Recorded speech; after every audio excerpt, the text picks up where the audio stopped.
This is a story that I used to be so embarrassed to talk about, because I used to think it was my own fault.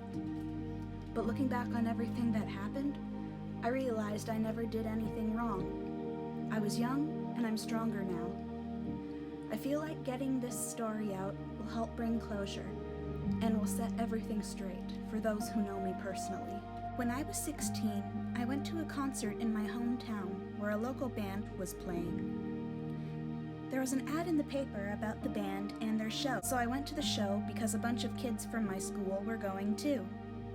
I had the greatest time. After the show, the guys all posed for pictures of me.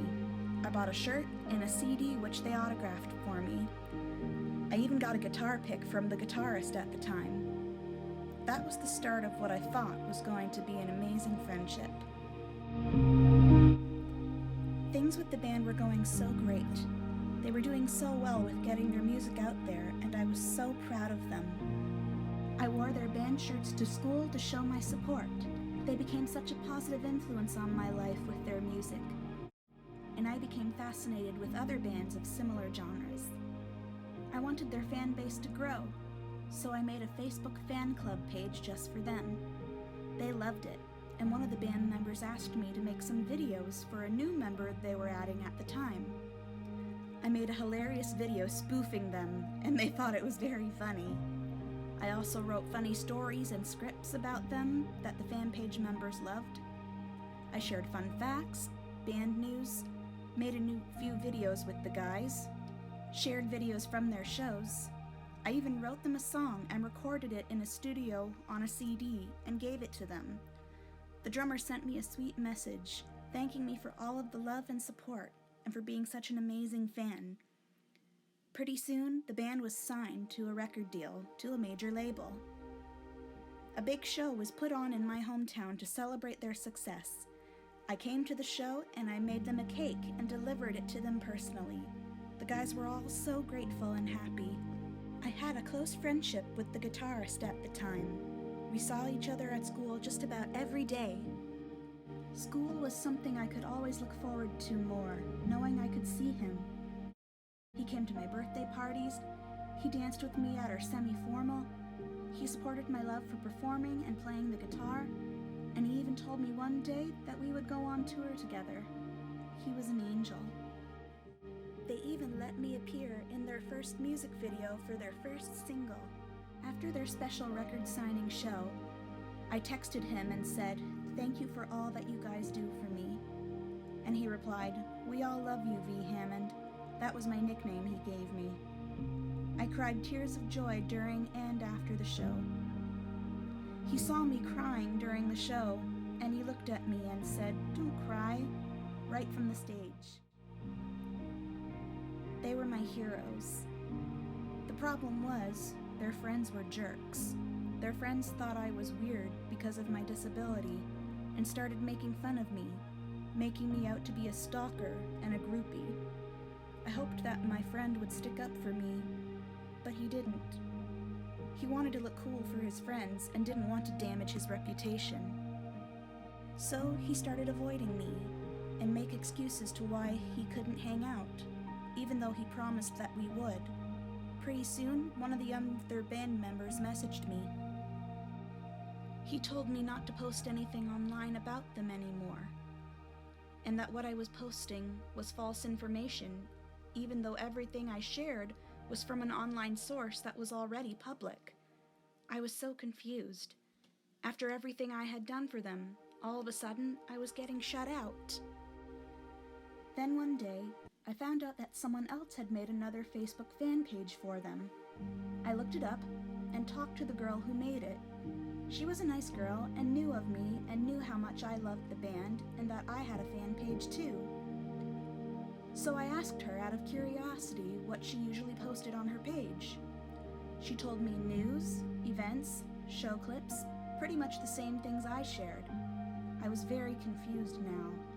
I mentioned that they didn't want me posting those kinds of things anymore, so why was she allowed to? She replied with a simple, that's odd. I never talked to her again after that. Now I was just completely taken aback. What did I do that was so wrong? Why was she getting sweet video messages from them thanking her for the love and support, and I was getting shut out? I deleted my fan page after that, hoping I could fix everything.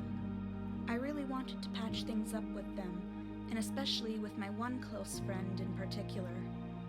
But he clearly wasn't interested after I found out he blocked me on Facebook. He never answered my texts or anything.